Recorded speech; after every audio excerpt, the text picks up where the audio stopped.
Bienvenue dans PIB, le podcast immobilier belge animé par moi-même, Florent Collin, le cofondateur du club. Aujourd'hui, on va parler d'une thématique au laser, que ce soit sur l'immobilier ou sur l'état d'esprit pour réussir dans l'immobilier. Très rapidement, je fais ce podcast vraiment pour le plaisir et pour te motiver à investir dans l'immobilier. Je n'y gagne vraiment rien, je ne fais pas de publicité. Donc si tu veux me soutenir, laisse-moi un 5 étoiles sur la plateforme de podcast sur laquelle tu m'écoutes. Ça m'aide vraiment beaucoup. Maintenant, on est parti dans l'épisode. Let's go!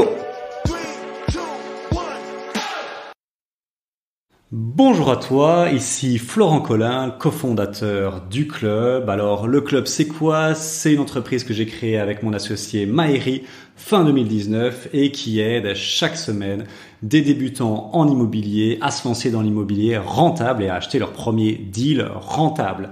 Aujourd'hui, dans l'épisode du jour, je vais t'expliquer comment on fait pour négocier en immobilier et je vais te prouver que ma femme, Sandrine, est une experte en négociation et je pense qu'elle aurait sa place pour négocier au FBI. Plus sérieusement, en l'espace depuis qu'on investit, depuis 2018, on a, je pense, économisé grâce à ses talents de négociatrice environ 200 à 250 000 euros.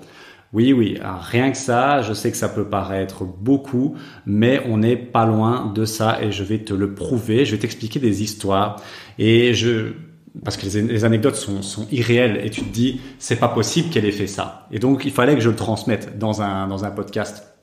Alors, je lui ai demandé si elle voulait les expliquer elle-même. Elle a dit non, tu peux y aller. Donc, voilà. elle est OK avec ça. Mais donc, je vais t'expliquer un peu. Mais juste avant de t'expliquer ces deux choses-là, il faut que tu saches plusieurs choses sur la manière de négocier que ma femme a et que je valide tout à fait, bien évidemment. Il y a deux choses qui font que ces négociations que je vais te raconter, les histoires que je vais te raconter, sont aussi brutales au niveau financier et au niveau gain financier. C'est grâce à deux choses. C'est vrai, je dirais même trois choses. La première, c'est l'intuition. Ma femme est hypersensible et elle a une intuition incroyable. Franchement, c'est plus qu'un super pouvoir. Elle sait dire assez rapidement, quand on parle d'être humain, les choses. Elle voit des choses que les autres voient pas. Et donc forcément, c'est un talent qui a une valeur qui est inestimable dans une négociation. Et tu vas vite le comprendre et tu vas comprendre dans les histoires à quel point c'est puissant. La deuxième chose, c'est que dans les négociations, on a toujours eu la même philosophie, c'est on est prêt à perdre le deal, c'est pas grave. On n'a jamais été attaché émotionnellement à un deal. Bien évidemment, on veut l'obtenir, sinon on se bat pas pour ça. Mais on n'a jamais été attaché émotionnellement à un deal au point de faire les cons et de partir dans une surenchère et de dépasser le prix seuil qu'on s'était fixé. Donc ça, c'est plus objectif. Je veux dire, on met pas trop d'émotion sur un deal immobilier, on est prêt à le perdre. Et la troisième chose, et ça peu de gens le font, et pourtant c'est ça qui permet de faire des grosses négociations, c'est le culot, c'est oser les choses. J'ai une phrase que j'adore d'un de mes anciens mentors, c'est « Dans la vie, on n'a pas ce qu'on mérite, on a ce qu'on demande ». Note-la quelque part, moi je la trouve magnifique cette phrase, et c'est vraiment une phrase qui est adaptée à la négociation. Dans la vie, on n'a pas ce qu'on mérite, on a ce qu'on demande. Ma femme a une version plus populaire de ça, elle dit dans la vie, il n'y a rien à perdre, on ne te fera pas un deuxième trou de balle. Voilà. Tu prends la version qui te parle plus, mais en gros, c'est cette philosophie, avoir du culot et pas avoir peur de demander les choses. Parce que si tu ne demandes pas, tu n'auras rien. Je suis désolé comme ça, personne t'attend dans la vie. Le soleil, il se lève sans toi, il se couche sans toi. Personne t'attend, si tu ne demandes rien, tu n'auras rien. Maintenant que j'ai posé ces trois choses-là, je vais pouvoir te raconter les différentes histoires de négociation. J'espère que tu es prêt parce qu'il y en a quelques-unes. La première, c'est notre résidence principale. Notre résidence principale qu'on a achetée avec une belle négociation. Parce qu'il faut savoir que cette résidence principale, en fait, on l'a trouvée, c'était du off-market. Et donc, juste pour la faire courte, sur la négociation, c'est très simple. En fait, c'était des vendeurs qui voulaient vendre mais qui n'avaient jamais mis d'annonce. Et donc, il n'y avait pas vraiment de prix. Et donc, ma femme, elle arrive, on fait la visite, on visite le bien, tout est à refaire, mais voilà. Et alors, elle leur demande, c'est quoi, à combien vous voulez le vendre? Et alors, je me rappellerai toujours, ils disent, on n'a pas encore de prix, mais faites-nous une offre, donnez-nous un prix. Et là, elle lâche, alors qu'un bien comme ça vaut à peu près, on va dire 75-80 000 dans l'état. Elle lâche, ouais, ben alors moi je peux. Elle leur dit, je me rappelle. Hein. Écoute, Yann, moi j'ai une idée, j'ai un prix en tête, mais je pense que tu vas pas aimer. Et il lui dit, ouais, dis toujours, on sait jamais. Et là, elle lâche 40 000 euros. Elle lâche 40 000 euros et crois-le ou crois-le pas, hein, mais le mec, limite, on a vu son visage changer et limite, il faisait un arrêt cardiaque, quoi. Et donc, voilà, il dit, oh non, c'est pas assez cher, enfin, c'est trop bas, c'est trop peu cher, non, on n'est pas d'accord, on n'est pas d'accord.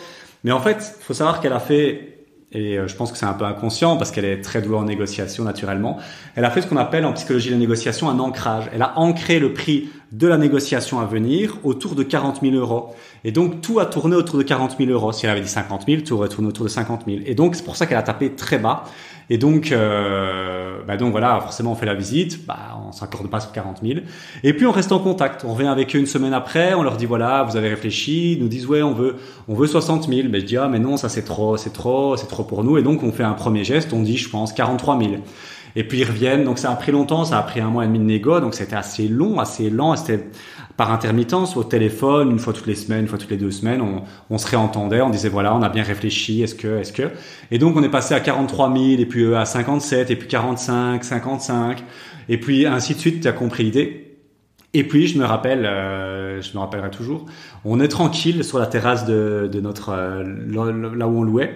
Et puis, je sais pas, on est dans les transats, elle se prend un délire, elle se dit, écoute, j'ai une idée, je vais leur sonner, on va leur dire que, on a reçu, qu'on a été voir les banques et que nos parents aussi et que, on nous suit jusqu'à hauteur de 50 000. Et, on était déjà arrivés, ils étaient déjà descendus vers 55 000, je crois, ou 54. Et elle me dit ça, je sais pas, elle a une intuition, un feeling. Et je dis, ok, pourquoi pas, tu vois.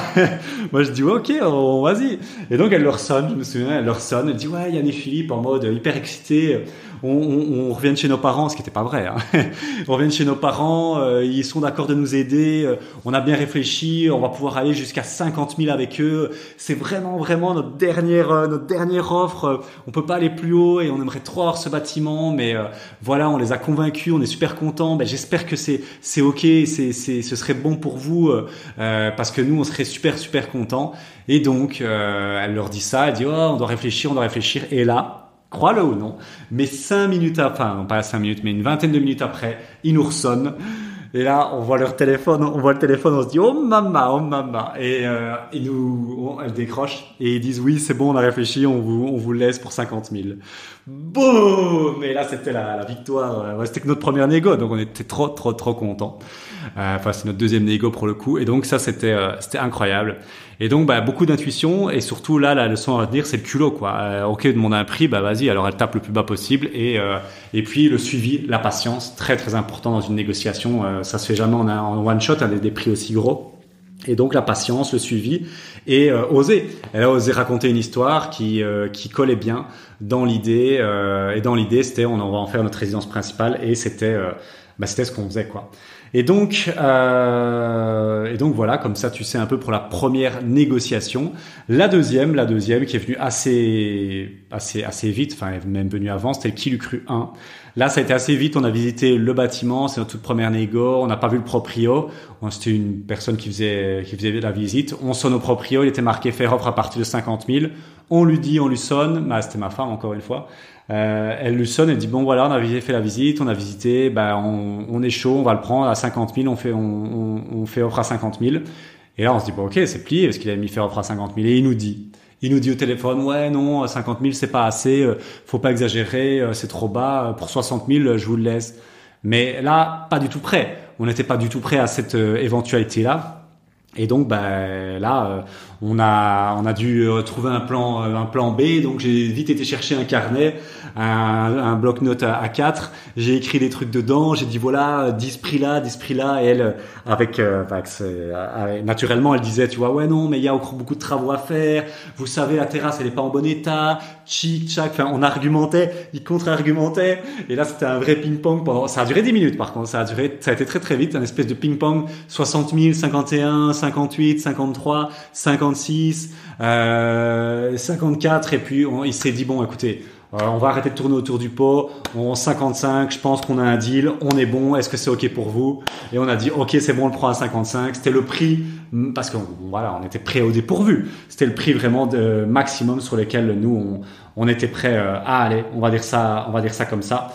Et donc c'était assez marrant quoi. Franchement, c'était une négociation pliée en 10 minutes. Bon, on voulait 50 000, on a eu 55. On s'est un peu fait voler, mais bon, c'était notre première négo, donc voilà.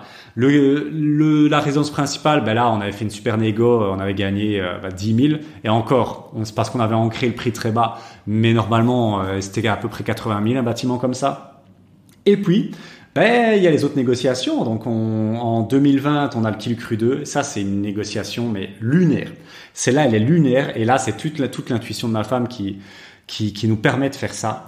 Donc, en gros, on voit un bâtiment, on s'était toujours dit dans le domaine où on habitait, ce bâtiment-là, enfin, il y avait 2 bâtiments côte à côte. Ces 2 bâtiments-là, incroyables. On les trouvait incroyables, parce qu'ils sont isolés, ils sont super bien mis, ils sont top, et ils sont plutôt en bon état. Et quelques mois avant, il y en avait 2 côte à côte, on va dire proches, tu vois. Et il y en avait un qui avait été acheté par un bon ami à moi, Rémi. Et voilà, on savait qu'il avait acheté 145 000 avec le mobilier.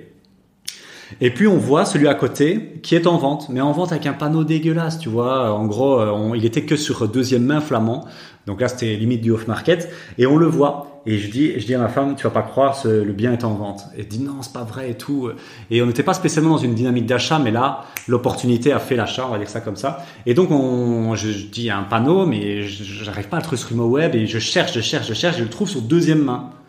Et je vois le prix, tu vois, 130 000 euros.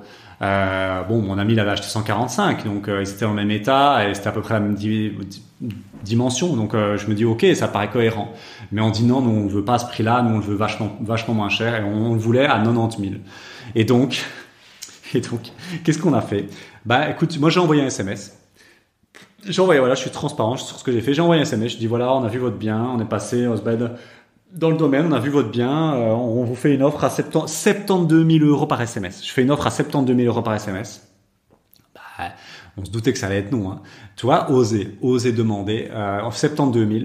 Et puis bah ils nous répondent gentiment, parce que ça aurait pu être allez vous faire foutre, mais là très gentiment on dit ouais non c'est un peu bas pour nous, désolé, c'est pas possible. Et donc on laisse passer le temps, et puis on se dit ouais il est quand même pas mal et tout. Et après 3 semaines on refait une offre, toujours par SMS, on dit voilà on a bien réfléchi, encore une fois on a été voir les banques, on a été voir nos parents, blablabla, on peut monter jusqu'à 90 000. Et là ils disent oui c'est ok pour nous, venez on va discuter.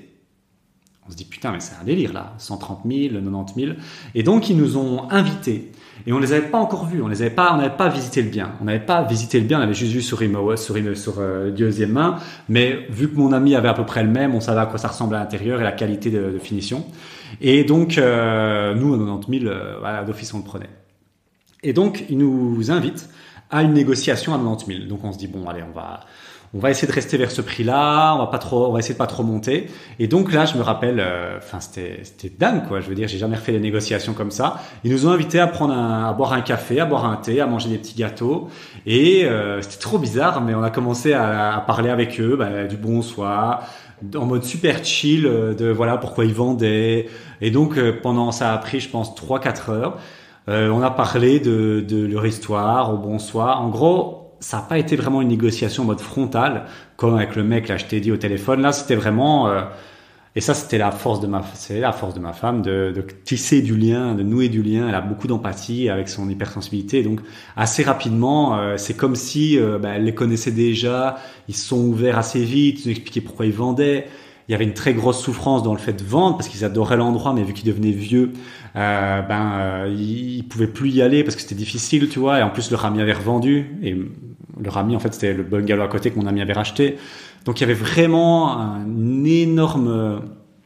côté émotionnel très très fort dans cette histoire-là. Et là, c'est là où ma compagne brille, parce qu'avec son hypersensibilité, elle connecte vite avec les gens. Et là, je me rappelle tout le temps, parce qu'elle m'avait pas prévenu. Elle commence à raconter une histoire en disant, et ça c'est son intuition qui part. Elle dit voilà, vous savez, nous, ce bien-là, en fait, on veut l'acheter, mais c'est pas pour nous, c'est pour mon père qui est malade, qui est souffrant, qui est en France, et c'est pour qu'il puisse revenir et faire ses vieux jours en Belgique. Alors, Il y avait une partie de vrai dans l'histoire, mais c'était la grosse majorité, c'était de la bullshit. Hein. C'était pas du tout pour ça qu'on voulait l'acheter, c'était pour faire du Airbnb. Mais elle l'achète bombe là, en plein milieu du truc, elle me prévient pas. Moi je dis mais je dis ah ouais c'est vrai et tout. Je dis et au fond de moi je me dis mais qu'est-ce qu'elle raconte? Elle m'avait pas prévenu. Et en fait cette histoire là, elle a fait mouche. Elle a fait mouche. Ça a fait une flèche là vraiment en plein cœur. Et les gens ça les a touchés de fou. Et je me rappelle parce que c'était dingue en fait. Et en se disant ça. Ils se sont regardés, ils ont parlé en flamand et ils se sont regardés avec cette histoire-là. Ils se sont dit, à mon avis, les deux là, c'est des bons. Ils veulent pas juste l'acheter pour le détruire et juste faire du pognon. Ils veulent vraiment, il y a une histoire derrière. Et là, c'était dingue en fait parce que ils se sont parlé en flamand. Ils nous ont regardés et c'était la femme qui traduisait parce que le mari ne parlait pas français et elle nous a dit, il est d'accord. Il est d'accord pour 90 000 et on dit il est d'accord pourquoi il est d'accord pour 90 000 et là vous imaginez pas c'était incroyable. Franchement c'était incroyable, j'en entends des frissons quand je la raconte cette histoire parce qu'elle était incroyable. Le mec nous dit 90 000, il commence à pleurer parce que c'était un déchirement pour lui, c'était vraiment hyper émotionnel, c'était un truc de fou. Mais c'est ça aussi l'immobilier et la négociation, c'est des humains qui vont vous léguer des pièces de leur histoire, de leur vie. Et là, c'était vraiment ça. Comme avec les deux, là, pour la résidence principale, c'était des morceaux de leur vie qui nous léguaient.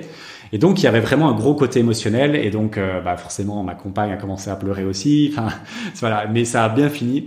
Et puis, à la fin, ils ont quand même demandé, 95 000 avec tout le mobilier dedans. Et là, on est resté ferme. On a dit non, on préfère 90 000, mais vous reprenez le mobilier. Et ils ont dit OK. Donc voilà.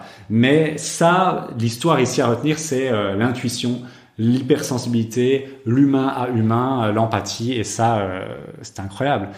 Et là, écoute, il était à 130 000, on a gagné 40 000 euros, quoi, en 2 SMS et 3 heures de temps.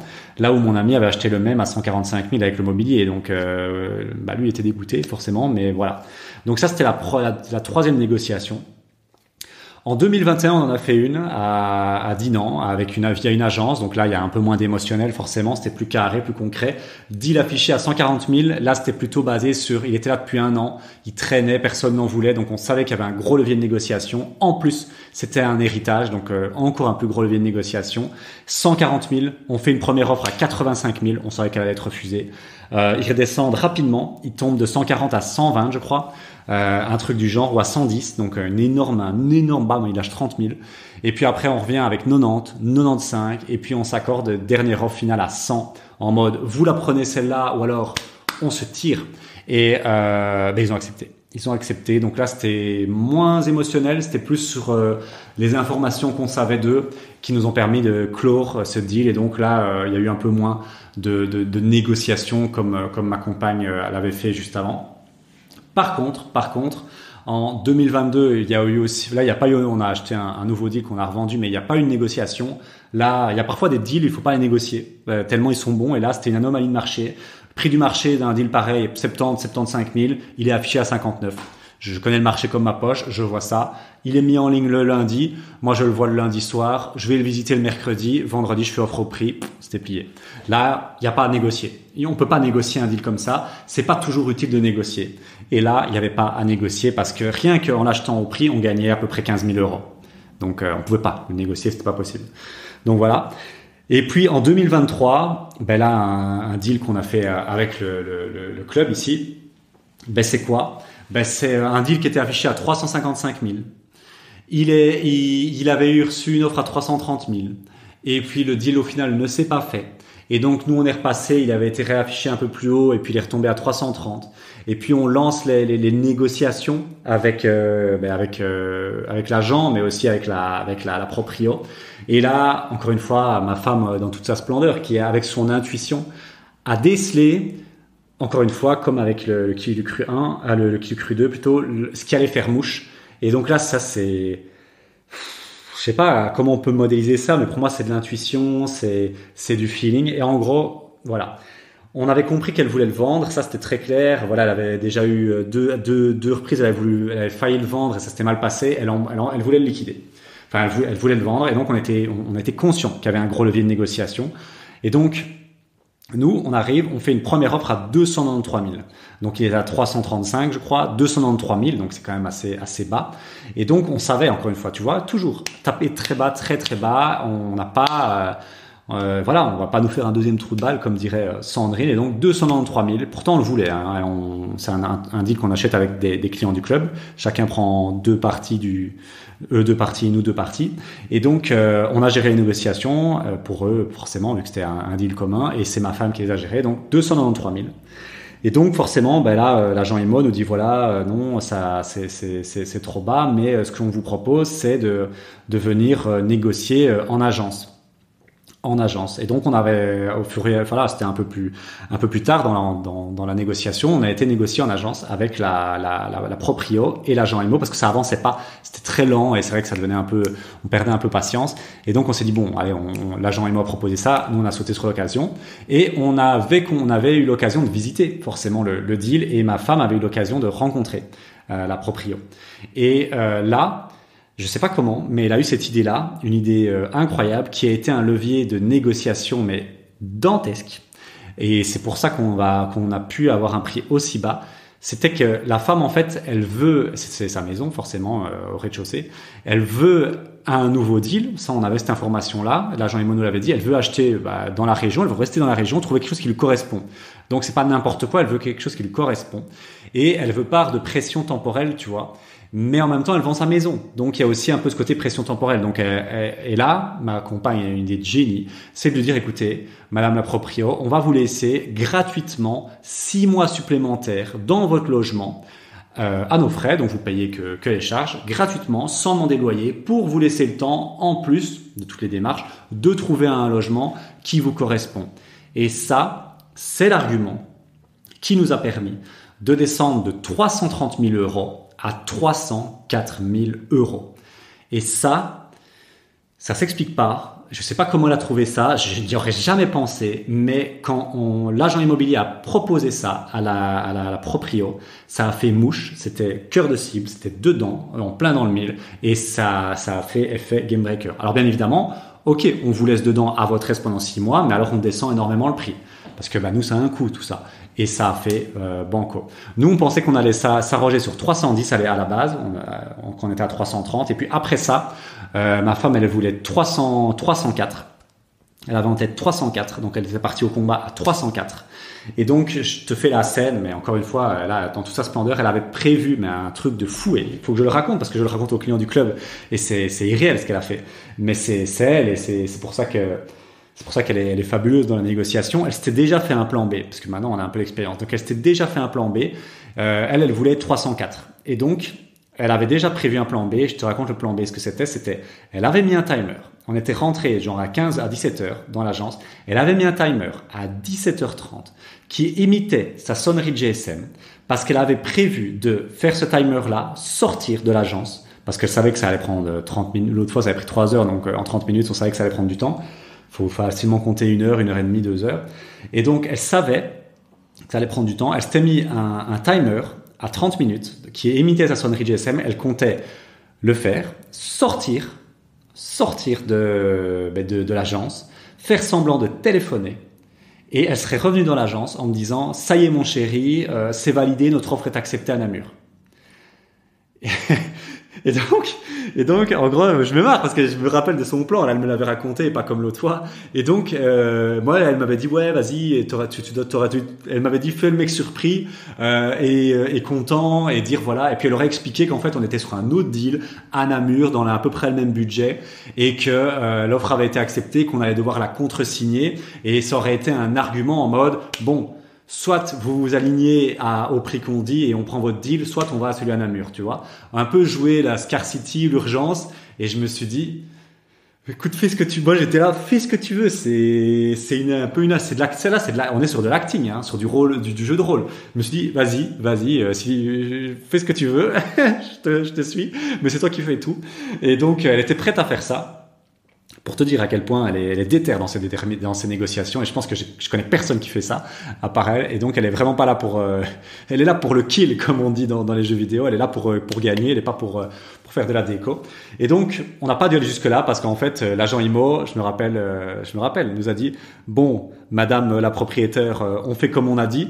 Et il nous dit voilà, 304 c'est pas assez, parce que nous on a intervenu avec de 293, on a intervenu à 304. Il a dit 304 c'est pas assez, mais madame la proprio elle aime bien les nombres ronds, on est d'accord pour 305. Et là bah ma femme m'a regardé, moi j'en revenais pas, tu vois, j'étais un peu bluffé, enfin parce que moi j'étais parti pour 310, je me dis c'est déjà un deal du siècle. Là on fait tomber 5000 de plus, et là bah forcément on a accepté. Et donc ce qui était marrant c'est que sa sonnerie a sonné, elle l'a coupée, elle n'est pas sortie forcément parce que ça a été avant les 30 minutes on va dire, mais voilà, elle était dans ce deal là, donc voilà un peu comment ça s'est passé toutes nos négociations. Et donc ce qu'il faut retenir c'est pas avoir peur parce que là ce qu'il était prêt à faire, fallait oser quoi. Là c'est limite du roleplay, de l'acting, et elle était prête à le faire. Mais on peut se dire ouais, elle ose et tout, et voilà, là ça c'est sa force et je dis bravo. Mais faut pas oublier que ça nous a permis de gagner 30 000 euros en fait. On a gagné 30 000 euros et elle était prête à faire ça pour 30 000 euros. Bah ouais, bien évidemment. Pour le deal ici avec le Kill Cru 2, elle était prête pour 40 000 euros à raconter une histoire en partie vraie sur son père. Ben voilà, c'était de l'acting, mais c'est pas des histoires qui sont tombées de nulle part. C'était des histoires qui, basées sur son intuition et ce qu'elle avait ressenti, elle savait que ça allait faire mouche. Voilà, il faut pas créer des histoires pour créer des histoires et inventer des mensonges. Non, il faut faire des histoires en fonction de ce que tu ressens avec les gens. Bon voilà, ça c'est son pouvoir, c'est pas le mien. Et donc c'est un peu comme ça que ma femme, je trouve qu'elle pourrait facilement négocier pour le FBI parce qu'elle nous a fait gagner des centaines de milliers d'euros et elle va encore nous en faire gagner des centaines de milliers. Ça, j'en suis convaincu. Et là, on est sur une autre négo. Là, je sais que voilà, elle m'a déjà donné son intuition. À mon avis, on va faire une belle négo quoi. Et je terminerai pour te donner une petite pépite là. Il y a des questions qui valent de l'or. Bien évidemment, elle a son intuition, mais il y a des questions. Il y a des questions qu'il faut savoir et il y a des infos qu'on doit savoir pour faire des bonnes négociations, et je vais te les donner. Faut savoir si le vendeur est pressé et motivé. Un vendeur pressé, comment on le détecte? C'est un vendeur avec la règle des 3D qui est soit en divorce, qui est soit en déménagement, qui est soit en décès, donc alors que ce sont des héritiers. Si tu as une de ces ou genre il est expatrié, des choses pareilles. Si tu as une de ces caractéristiques-là chez le vendeur, c'est ce qu'on appelle un vendeur pressé, il va vouloir vendre vite et il sera d'accord de casser le prix. Ça, c'est de la bombe. C'est de la bombe nucléaire. Et puis un vendeur motivé, c'est un vendeur qui a le pouvoir de négociation. S'il vient d'acheter son bien il y a 2 ans, il n'a pas de levier de négociation. Par contre, s'il l'a acheté il y a 5 ans, 10 ans, si c'est un héritage, il a rien dû payer, le bien est libre d'hypothèque, ben là, tout ce qu'il va vendre, c'est du cash dans sa poche directement. Ça, c'est un vendeur qui est motivé, qui a un levier de négociation. Et ça, si tu as la combinaison des deux, typiquement l'héritage. Un héritage, ben ils ont payé les droits d'enregistrement, enfin les droits de succession, mais le bien est libre d'hypothèque souvent. Ben là, ils ont un gros levier de négociation dessus. Ils veulent s'en débarrasser pour pas payer les droits de succession justement, donc ils veulent s'en débarrasser vite. Et là, banco, ça peut aller très vite. C'est ce qui était le cas dans le deal en 2021. Et donc c'était très efficace parce que c'était une succession et ils voulaient pas payer les droits de succession. Et donc quand tu as ces informations-là, tu sais que tu as des leviers de négociation, et quand tu sais ça et que tu as de l'intuition, que tu n'as pas peur, que tu as du culot et que tu passes à l'action, avec tout ça, tu vas faire des négociations de feu de Dieu.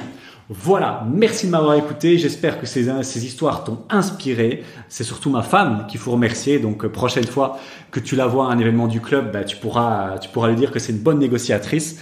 Et elle te regardera avec des yeux un peu bizarres, mais voilà. Je lui expliquerai que j'ai parlé d'elle dans mon podcast. Et voilà. Écoute, je te souhaite une très très belle journée et à très bientôt. Merci d'avoir écouté cet épisode, et pour te remercier pour ta fidélité et parce que tu es vraiment motivé à investir dans l'immobilier, je t'invite à un ImmoTour. Un ImmoTour, c'est un atelier immobilier en présentiel, donc on va pouvoir se voir, et je sais que ça en général les gens y kiffent, Pour te remercier de ta fidélité, petite réduction podcast, on va l'appeler comme ça. Au lieu de 30 €, c'est 7 € la place. Et l'atelier Imotour, tu verras, tu cliques sur le lien en description, tu verras la thématique, tu verras l'endroit, tu verras l'horaire. Mais vraiment, c'est une pépite au niveau immobilier. C'est vraiment un moment hors du temps pour pouvoir parler à des investisseurs et pour pouvoir poser toutes tes questions. Voilà, j'espère qu'on se voit bientôt dans un Imotour. Sinon, à très bientôt pour un prochain épisode de podcast. Ciao, ciao!